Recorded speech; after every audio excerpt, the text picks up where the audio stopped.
Yesterday we spoke about the fact that when the mother of Salahudien, Ayobi rahimahullah, was about to give birth, she seen a dream. And in the dream it was said to her that in your womb is a sword from the swords of Allah. And he grew up in such a home where every day there was talk about the liberation of Masjid al-Aqsa. As he grew up, his mother would frequently send him to the army barracks to watch the soldiers training, archery, cleaning of the stables, and all those activities have become firmly ingrained within him. And as he passed into his teens and became a young man, he was then put in charge of the police, and he brought reform to the police in Damascus and Mosul. It was at that time that Nuruddin Zangi rahimahumullah then decided that Salahuddin's uncle Shirkuh should be sent to Egypt. Egypt was under the rule of the Fatimiyat Shia dynasty. They had their own internal problems. There was fighting amongst them. So they sought the support of Nuruddin. And Salahuddin went with his uncle Shirkuh to Egypt. And they then served as viziers under the Fatimiyad dynasty. When the time was right, then Shirkuh then launched an attack on Alexandria. And he was able to defeat those who were holding Alexandria. And after that, he placed Salahuddin as the commander and the governor of Alexandria. And at that stage, Salahuddin was 25 years old. The internal problems in the Fatimiyad dynasty continued, and they asked for the intervention of Salahuddin, and he then became like a minister governing over Egypt on behalf of the Fatimiyat. People were not happy with them, and eventually Salahuddin got rid of them. And he then became firmly in charge of Egypt, and this was after his uncle had passed away. Many parallels have been drawn between Salahuddin and Nabi Yusuf alayhi salatu wasalam, because Salahuddin's name was actually Yusuf. And while he was in Egypt, his father had come from the Levant, from Sham to Egypt, and he honored them, his mother and his father, like how Nabi Yusuf alayhi salatu wasalam had honored his parents. And Allah subhanahu wa ta'ala speaks about it, وَرَفَعَ أَبَوَيْهِ عَلَى الْأَرْشِ وَخَرُّوا لَهُ سُجَّدًا. How Nabi Yusuf alayhi salatu wasalam had honored his parents when they came into Egypt. Salahuddin then continued to bring different reforms. He established the Makatib, he brought back the Khankas, and he focused on the elementary Deeni knowledge that it should reach the masses. And while he continued to govern over Egypt, news came to him, it was shocking, that the leader, Nuruddin Zangi, had passed away. And that his young son, who was 11 years old, Malik Saleh, has been appointed as the new governor and leader in Damascus, in Mosul. When Salahuddin heard this news, it caught him by surprise. And then reading the moment and understanding what the undercurrents was and getting intelligence from different places, he decided that before anyone else makes a move, it is time for him to make a move. So he decided to march towards Damascus and to take control over the area which was under the control of Nuruddin Zangi. And this was to consolidate the Muslim Ummah, because there was a strong link between Sham and Egypt. And whoever controlled these two areas, it was critical for the Muslim Ummah. So he then marched towards Damascus and seized control over the Levant and all that Nuruddin had in his control. And he then continued to bring the Muslim Ummah under his own leadership. And it is said that for 12 long years, he had to battle with internal forces. And therefore, even on his deathbed, he held up his sword and he said that he spent more of his life dealing with the internal enemy than the external enemy. But however, was successful in uniting the Ummah in the sense that he had with him Nuruddin, which was he was under Nuruddin, who was a Turk, Yusuf Tashfin, who was a Berber, and then there were others who were from different backgrounds. He himself was a Kurd. And the Khalif at that time, the Abbasid Khalif, was an Arab. So he united all of them together under one banner for 12 long years. And when he had seized control of Damascus and Mosul, he wrote to the Abbasid Caliphate at that time explaining his motives, and the Abbasid Caliphate had then endorsed his action. The Crusades continued to have control over Jerusalem. And there were various leaders amongst them. One leader of theirs was a person by the name of Reginald the Chatelain. And he would interfere with the Hujjaj who were traveling from the Levant to Hijaz, to Makkatul Mukarramah.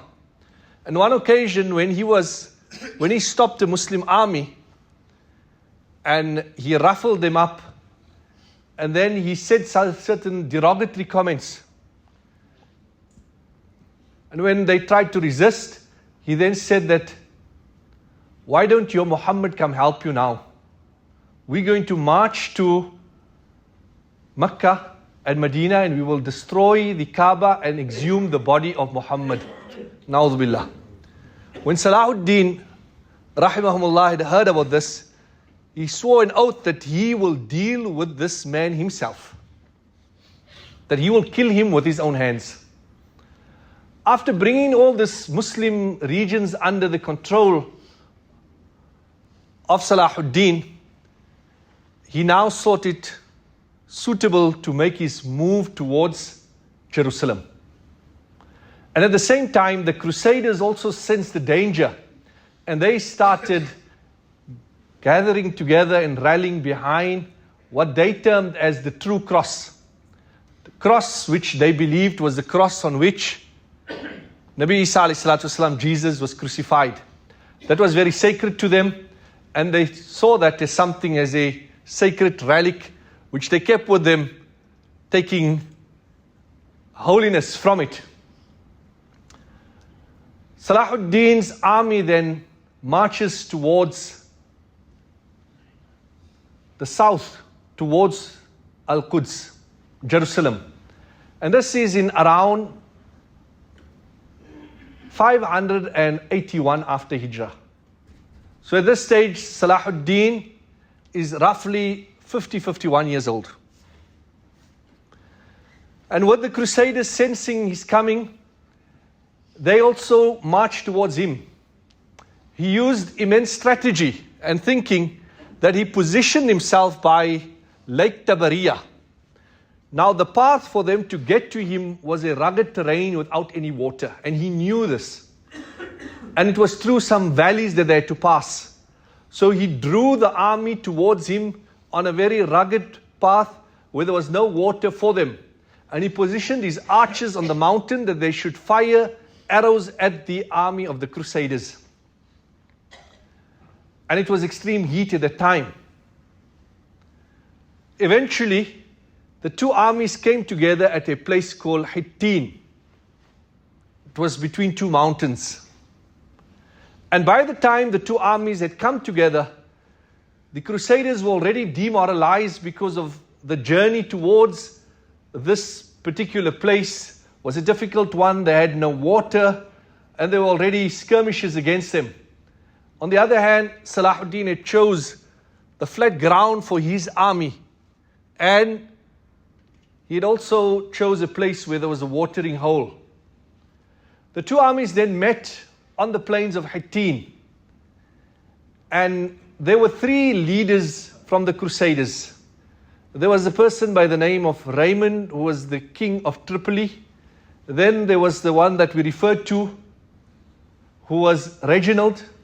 And then there was a person by the name of Guy, who was the leader of Jerusalem. So these were the three leaders within the Crusader army. the armies came together, and on the first day there was intense fighting. No one seemed to have got the upper hand. And then the second day there was again intense fighting. And it was towards the end of the second day that the leader of Tripoli, he decided that this is futile, and he then left the battlefield. This was obviously a moral blow to the Crusaders. It was extremely hot. And at that time, Salahudien came up with a plan on his next step. He got members of his army to surround the Crusaders. And because of the heat, the grass was very dry. So they lit the grass, and it created a fire around them. And the wind was blowing, and the smoke blew towards the Crusader army. They had heavy armor with them, and that was wearing them down. And then with the smoke, they could hardly breathe. And with this master plan, Salahudien then attacked them, and the cross fell down. And with that, their morale then dropped, and Salahudien was able to get the upper hand. They then became very weak, and hundreds and hundreds of them were killed. The army of Salahudien had 12,000, and the Crusaders had 60,000. Yet the Muslim army, with the help of Allah, was able to subdue the Crusaders. And as the battle proceeded, there was these two leaders, the king of Jerusalem and the one who had made the disparaging remarks against the Messenger sallallahu alaihi wasallam. They fought very bravely, even though they were less in number, and eventually Salahudien captured them. As for the king of Jerusalem, Salahudien offered him water. And for the other one, Salahudien then got hold of him and put an end to him. And he fulfilled his promise that he had made. As the battle had settled and the Muslims had gained the upper hand, the Muslims started taking captives from amongst the Crusaders. And it is said that the Muslims would tie 30 Crusader captives on one rope and lead them from the battlefield. And there was a faqih in the Muslim army, a scholar, who needed a sandal. So he was leading a group of captives, and one of his fellow soldiers also had a group of captives. So he told him that, I'll give you one captive for a sandal, a pair of sandals. So everyone was surprised that, how can you exchange a captive, a human, for a pair of sandals? And he said that, I want it to go down in history that they were so weak and they were so cheap.